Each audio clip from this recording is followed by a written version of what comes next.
Ang Southern Mindanao Mission mo hatag og update sa ato nga road concreting dinhi sa headquarters as of July 16, 2024. Karong adlaw ang ato nga project na kita karon dinhi nagtan-aw sa ato nga supervision ug atong nakita ang ato nga project na nata sa almost 70% accomplishment. Tungod niini among gipasalamatan ang tanan nato nga mga donors, tanan nato nga mga stakeholders at the same time mga itong mga kaigsunan sa inyong mga moral and spiritual support din sa Southern Mindanao Mission.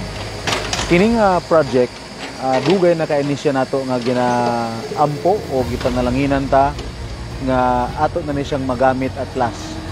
By the end of month of August, magamit na nato ni ang 500 linear meter nga concrete nga naa karon dinhi sa atong headquarters. Ang mao nga concrete is gisponsoran kini sa atong mga hinigugma gikan sa nagipadala sa atong Ginoo nga nag-apto dinhi sa atong buhatan. Ug ato silang pasalamatan sila nga kakugi, sila nga paghatag kanato sila nga suporta. And that's why ang atong road concreting karong panahona, we are about to witness the completion sa mao nga excavation at the same time ang road concreting process.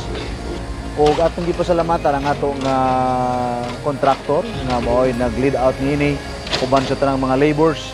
And to highlight one of the programs nga atong ginatan-aw karon mao ni ang atong improvement sa atong parameter dinhi sa ato ang Southern Mindanao Mission.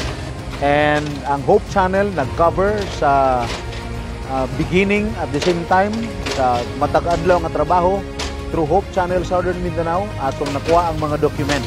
So this is Pastor Enrile Yata giving you the update as of July 16, 2024, the road concreting of Southern Mindanao Mission as one of the center of influence sa headquarters sa Southern Mindanao. God bless you and see you next time on the next update. Mabuhay and see you again.